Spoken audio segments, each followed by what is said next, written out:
Hey Sobat Serem, selamat datang di Seremas, tempat di mana kisah-kisah mistis, misteri tak terpecahkan, dan kejadian supranatural dibongkar dengan suara bergetar dan lampu yang redup. Apakah kalian berani untuk mendengar sampai akhir? Karena malam ini kita akan masuk ke dalam cerita yang tak hanya membuat bulu kuduk merinding, tapi juga membuat kalian berpikir dua kali sebelum mematikan lampu. Jadi, duduk yang nyaman, matikan cahaya, dan siapkan diri kalian, karena kisah seram baru saja dimulai. Ini dia, cerita Seremas. Bu Rohaya hanya menatap kedatangan Pak Dul dan Bu Ani yang kini makin mendekat ke arahnya. Tatapan tenang dan senyum kecil tergurat di wajahnya, seolah tak ada beban. Seolah semuanya baik-baik saja. Bu Ani menunduk sedikit, memberi salam dengan suara pelan. Rasa canggung dan takut tergambar jelas di wajahnya. "Assalamualaikum, Bu," ucap Bu Ani lirih. Bu Rohaya mengangguk pelan tanpa berkata-kata. Senyum tipis tak lepas dari bibirnya. "Sudah lama Ibu di sini?" tanya Bu Ani, berusaha mencairkan suasana. Lagi-lagi hanya anggukan yang ia dapat. Melihat itu, Pak Dul langsung persilakan Bu Rohaya masuk ke dalam rumah tanpa banyak basa-basi. Bu Rohaya mengikuti langkah mereka dengan tenang, tanpa berkata apa-apa. Setibanya di ruang tamu, Bu Rohaya langsung duduk di kursi tanpa menunggu dipersilahkan. Matanya tajam, menyapu seluruh isi ruangan, seolah sedang mengamati sesuatu. Tak lama, Bu Ani datang membawa nampan berisi secangkir air putih. "Maaf Bu, cuma ada air putih," ucapnya sambil menyodorkan gelas ke arah tamunya. Bu Rohaya menerima dengan anggukan dan senyum tipis. "Terima kasih Bu." Setelah itu, Bu Ani langsung duduk di sebelahnya, lalu perlahan mengeluarkan beberapa lembar uang dari saku celana. "Maaf Bu, bulan ini saya baru bisa bayar setengah dulu," katanya penuh rasa sungkan. Bu Rohaya menerima uang itu, menghitungnya sekilas, lalu berkata, "Saya terima ya Bu, bulan depan tolong lunas yo. Kalau memang belum ada, bilang saja, saya bisa mengerti, asal terbuka." "Iya Bu, maaf sekali, saya hampir lupa, baru sempat beres-beres rumah habis resepsi kemarin. Saya janji bulan depan saya ingat," jawab Bu Ani dengan nada bersalah. Bu Rohaya berdiri, membereskan bajunya, lalu pamit pulang. Tak ada kata tambahan, hanya langkahnya yang tenang menjauh dari rumah keluarga Pak Dul. Keesokan paginya, suasana rumah terasa hangat. Hari itu hari Minggu, dan semua anak-anak Pak Dul sedang berada di rumah. Ada yang duduk di depan televisi, ada yang membantu Bu Ani di dapur, menyiapkan sarapan bersama. Beberapa saat kemudian, mereka semua sudah berkumpul di meja makan. Canda tawa dan obrolan kecil mengiringi suapan demi suapan, membuat pagi itu terasa damai dan penuh kehangatan keluarga. Waktu berjalan cepat. Kini sudah 1 tahun berlalu sejak pernikahan Desi dan Santo. Hutang kepada Bu Rohaya masih tersisa 4 kali angsuran karena sempat tertunda beberapa bulan. Namun, keluarga Pak Dul tampak tetap harmonis, bahkan semakin akrab. Musim panen kembali datang, dan kali ini hasilnya tampak sangat menjanjikan. Ladang padi mereka menguning sempurna. Pak Dul, Bu Ani, dan anak-anaknya turun langsung ke sawah, bergotong royong memanen padi. Suasana penuh semangat, diselingi tawa kecil dan obrolan santai. Matahari perlahan mulai turun ke barat. Angin sore meniup lembut, membawa aroma gabah dan tanah basah. Karung demi karung mulai terisi penuh gabah hasil panen, dan harapan pun ikut tumbuh. Semoga angsuran bisa segera lunas dan hidup mereka kembali tenang tanpa lilitan utang. Sambil menata karung-karung gabah yang sudah penuh, Bu Ani mengangkat wajahnya ke arah Pak Adul. Senyum tulus tersungging di bibirnya. "Alhamdulillah yo Pak, hasil panen kita sekarang bertambah," ucap Bu Ani penuh rasa syukur. "Iya Bu, alhamdulillah. Semoga setiap panen selalu begini hasilnya," jawab Pak Dul sambil menyeka keringat di dahi. Obrolan mereka tiba-tiba diselipi suara anak lelaki mereka, Sandi, yang sedari tadi ikut membantu memanen. Ia menoleh sambil mengangkat karung ke pundaknya. "Pak, Sandi minta dibeliin motor," ucapnya tiba-tiba.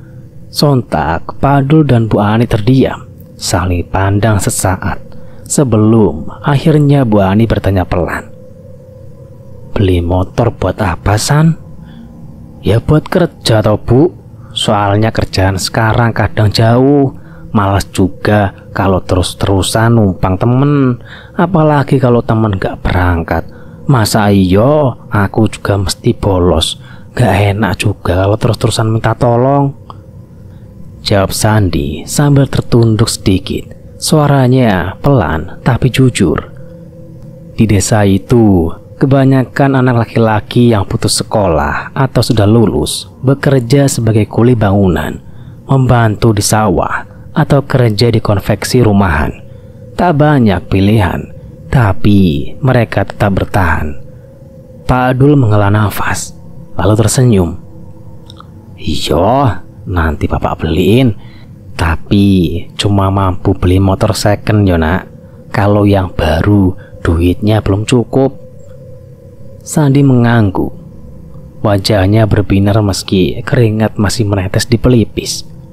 "Iya Pak, gak apa-apa, terserah Bapak aja, yang penting bisa buat kerja." Hari pun perlahan beranjak malam. Keesokan harinya, Bu Ani terbangun lebih awal. Ia segera menuju dapur, menyiapkan sarapan dan kopi kesukaan Pak Adul. Tapi setelah semua siap, ia menyadari suaminya tak ada di rumah. "Pak, Bapak," panggilnya dari ruang depan ke belakang. Tak ada jawaban. Ia mulai panik, menyusuri tiap sudut rumah. "Waduh, Bapak kemana lagi sih? Dari tadi dicari-cari gak ada," gumamnya sambil mengelap tangannya yang masih basah oleh air cucian piring. Tiba-tiba suara knalpot motor terdengar memasuki halaman rumah. Bu Ani bergegas membuka pintu. Matanya membulat melihat sosok Pak Adul sedang menurunkan standar motor bebek warna biru tua di halaman. "Walah, ini orangnya yang dari tadi Bu cari-cari," seru Bu Ani sambil berjalan keluar. "Bapak dari mana? Pagi-pagi udah pergi, pulangnya malah bawa motor. Itu motor siapa Pak?" Pak Adul tersenyum, menepuk-nepuk jok motor yang masih hangat. "Ini motor buat Sandi Bu, sengaja Bapak pergi pagi-pagi, takut keduluan orang. Motornya murah tapi mesinnya masih bagus. Maaf ya Bu, Bapak pergi buru-buru sampai lupa pamit sama Ibu." Bu Ani hanya mengangguk. Wajahnya sedikit kesal, sedikit cemberut, tapi hatinya lembut. Ia tahu semua itu dilakukan suaminya demi anak-anak mereka. Sebagai istri, ia memilih diam dan menerima. "Itu Pak, kopi. Ibu udah taruh di meja. Masuk dulu Bapak, Ibu mau nyapu halaman," ucap Bu Ani sambil berbalik arah. "Iya Bu, makasih. Bapak masuk dulu yo. Assalamualaikum." "Waalaikumsalam," jawab Bu Ani masih dengan sapu lidi di tangannya, melangkah ke arah halaman yang dipenuhi dedaunan kering. Waktu seakan berlalu begitu cepat. Tak terasa hari telah sore. Jarum jam menunjuk ke angka 16.40. Sandi sudah tiba di rumah setelah seharian bekerja merenovasi rumah warga di desa sebelah. Lelah menyelimuti tubuhnya, ia duduk selonjoran di teras rumah, meneguk air putih perlahan, mencoba mengusir haus yang mengeringkan tenggorokannya. Matanya menelusuri halaman rumah yang mulai teduh tertutup bayangan sore, tapi pandangannya tertuju pada sebuah motor Astrea Grand yang terparkir rapi di samping rumah. Dalam benaknya muncul pertanyaan, itu motor siapa? Apakah ada tamu yang menitipkan? Atau mungkin salah satu kerabat bapak atau ibu sedang berkunjung yo? Sandi masih asyik melamun saat tiba-tiba sebuah tangan menepuk pundaknya dari belakang. Astagfirullahaladzim, serunya sambil menoleh. Ibu, agetin aja. Bu Ani tersenyum lebar. Kamu ngelamunin kenapa? Udah sore, mending mandi sana, ucapnya sambil tersenyum menggoda. Nanti bu, masih capek, badan juga masih penuh keringat, jawab Sandi lemas. Oh iya, itu motor di samping rumah. Motor siapa sih bu? Tanyanya sambil menunjuk. Itu motor kamu San. Tadi pagi bapak sengaja beli buat kamu, jawab Bu Ani dengan tenang. Sandi kaget bukan main. Wajahnya langsung berubah cerah. Ia mengucek matanya, mencubit pipinya, memastikan dirinya tidak sedang bermimpi. Beneran bu, motor itu buat Sandi? Ibu gak bercanda kan? Iya nak, bapak sama ibu yang beli tadi pagi. Udah sana mandi, ini udah sore, sebentar lagi maghrib.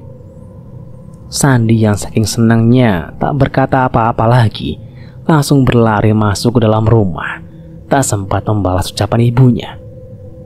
Wah tuh anak, masuk aja nggak pamit dulu, gumam Bu Ani sambil menggeleng kecil. Ia melangkah ke samping rumah, mengambil sapu lidi, lalu mulai menyapu halaman yang dipenuhi daun-daun kering. Saat sedang menyapu, suara motor kembali terdengar memasuki halaman. Seorang gadis remaja turun dari boncengan sambil mengucap salam.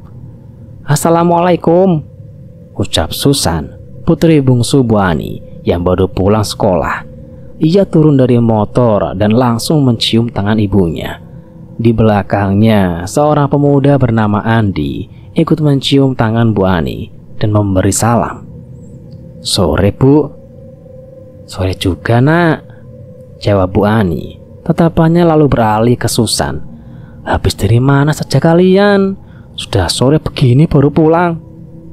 Susan terlihat sedikit gugup. Matanya melirik ke arah Andi sejenak sebelum menjawab. Habis belajar kelompok bu, di rumahnya Nur.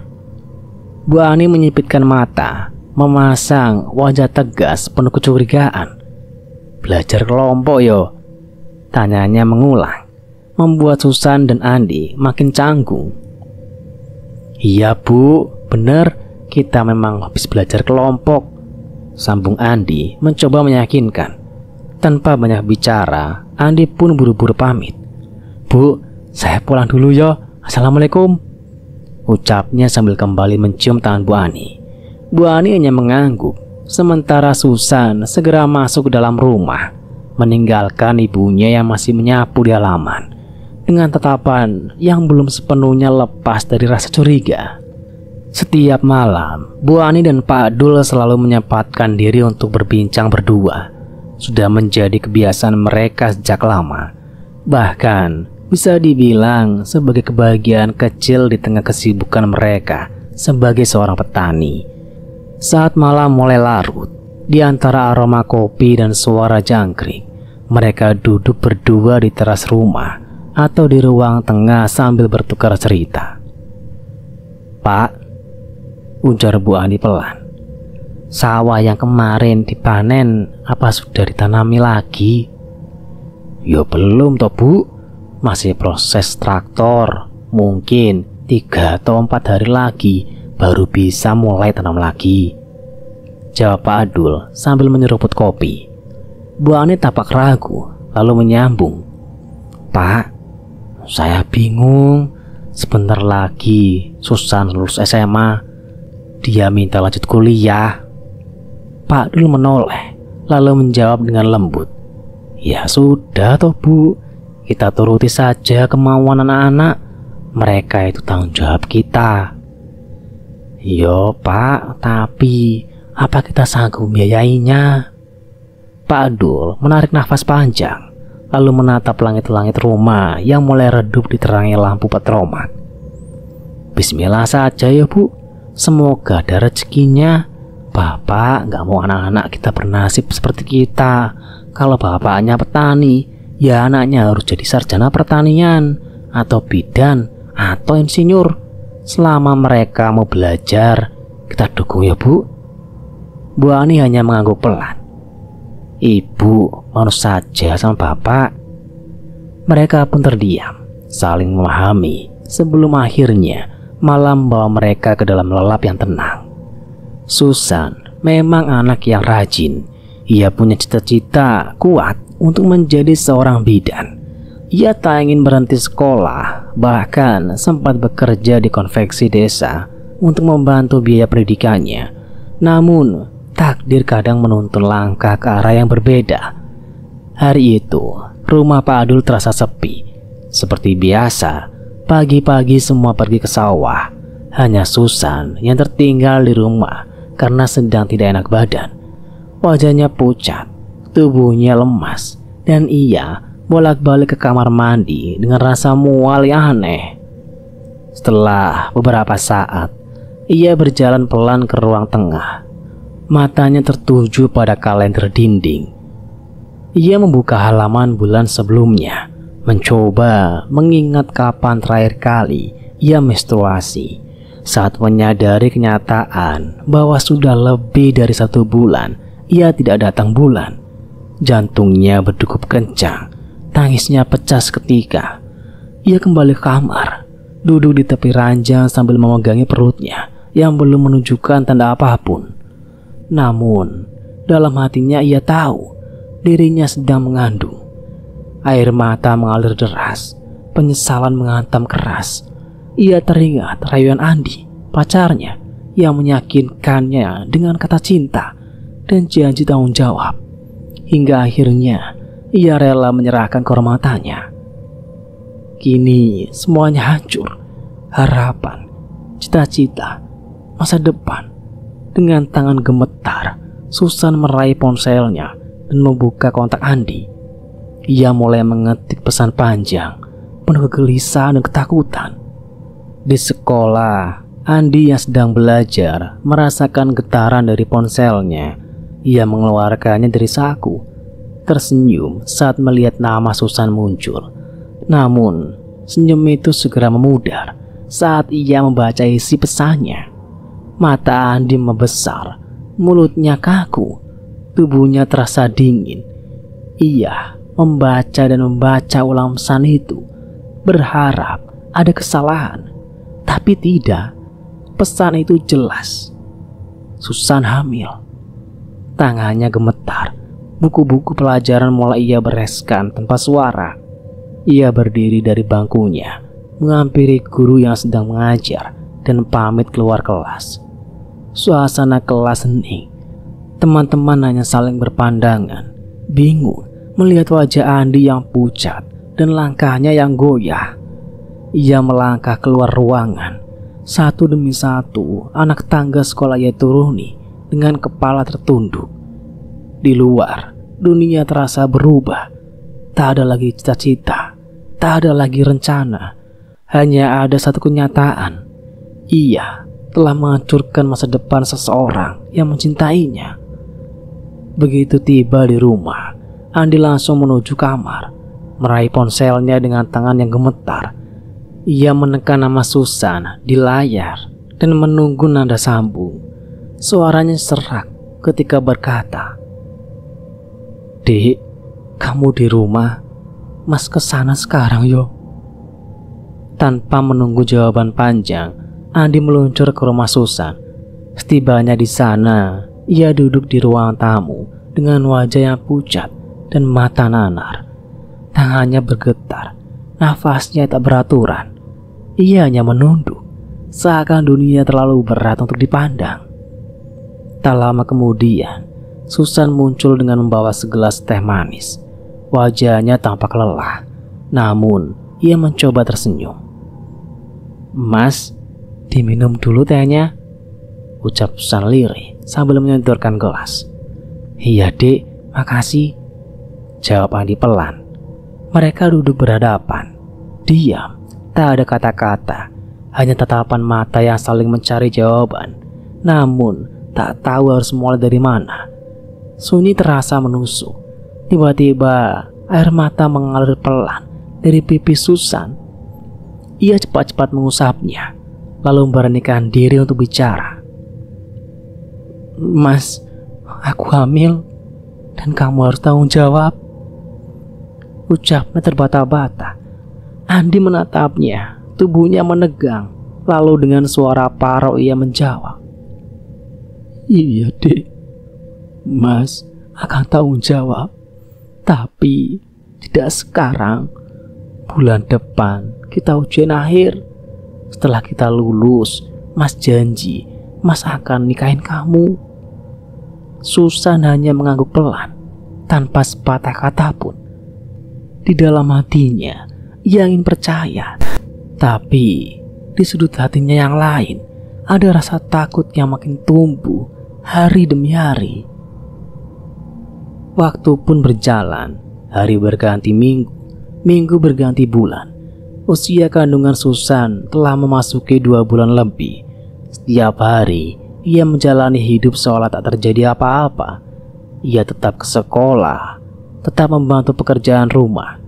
Namun diam-diam, tubuhnya mulai lelah menanggung rahasia besar itu. Bu Ani yang perhatikan putrinya dari hari ke hari mulai curiga. Wajah Susan sering pucat, ia sering mual dan cepat lelah. Tapi Bu Ani hanya menyimpan kecurigaan itu dalam hati. Hari itu, ujian sekolah selesai, libur pun tiba. Susan mulai jarang keluar dan perutnya mulai menampakkan perubahan. Bu Ani yang sedang duduk di ruang tamu bersama Pak Andul merasa ini waktunya bicara. "San, kemari nak," panggil Pak Andul. "Iya Pak," jawab Susan sambil melangkah pelan. Pak Andul menatap putrinya. "Sebentar lagi kamu lulus sekolah nak. Mau lanjut kuliah di mana?" Susan hanya terdiam, matanya berkaca-kaca, bibirnya bergetar. Belum sempat ia menjawab, tiba-tiba ia menutup mulutnya dan berlari ke pojok ruangan, lalu muntah di sana. Pak Dul dan Bu Ani langsung bangkit dari duduknya. Mereka saling berpandangan, penuh kecemasan, tak ingin menduga yang tidak-tidak. Mereka membawa Susan ke puskesmas.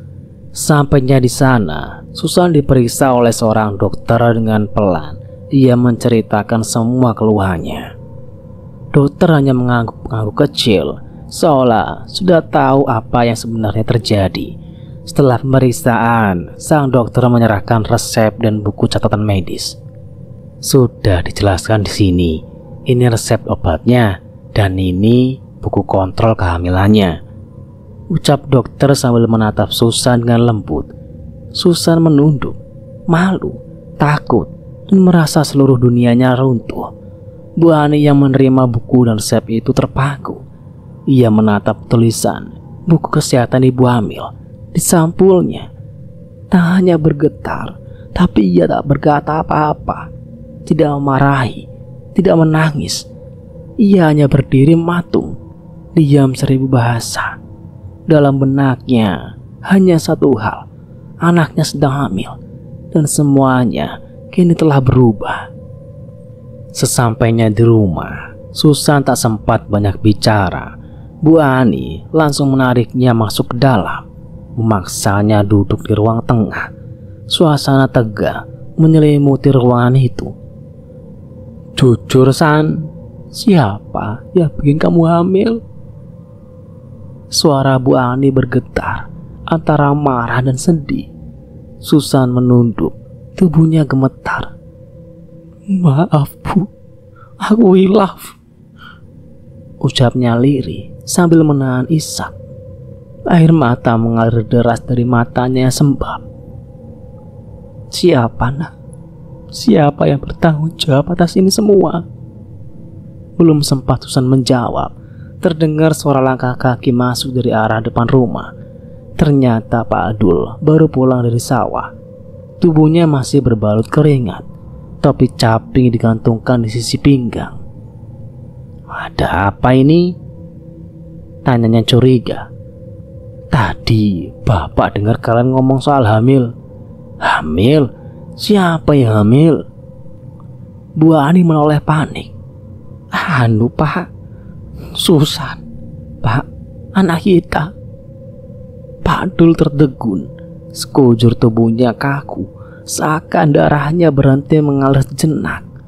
Tangannya yang kasar karena kerja keras di sawah mengepal. Matanya berkaca-kaca, tapi ia tak menangis. Siapa yang melakukan ini ke kamu, San? Suaranya bergetar menahan amarah. Mas Andi, Pak, jawab Susan pelan, hampir tak terdengar. Pak Adul menarik nafas panjang, berusaha menahan gejolak yang mendidih dalam dadanya. Suruh dia ke sini, temui Bapak malam ini juga kalau bisa. Keesokan harinya, keluarga Andi datang ke rumah Pak Adul. Suasana begitu tegang saat kedua pihak duduk di ruang tamu yang sederhana. Tak ada basa-basi, tak ada kata pengantar. Andi menunduk dalam, wajahnya penuh penyesalan. Ayah dan ibunya tampak kikuk, sementara Bu Ani hanya duduk diam di sisi Pak Adul. Anak kami hilaf, Pak Adul, tapi kami datang dengan niat baik. Andi siap bertanggung jawab. Kalau Bapak dan Ibu setuju, mari kita bicarakan soal pernikahan mereka, ucap ayah Andi dengan suara pelan namun tegas. Perbincangan berjalan lama. Banyak yang harus disepakati, dari waktu, cara, hingga bagaimana keluarga Susan akan menghadapi omongan orang sekampung. Akhirnya sebuah keputusan diambil.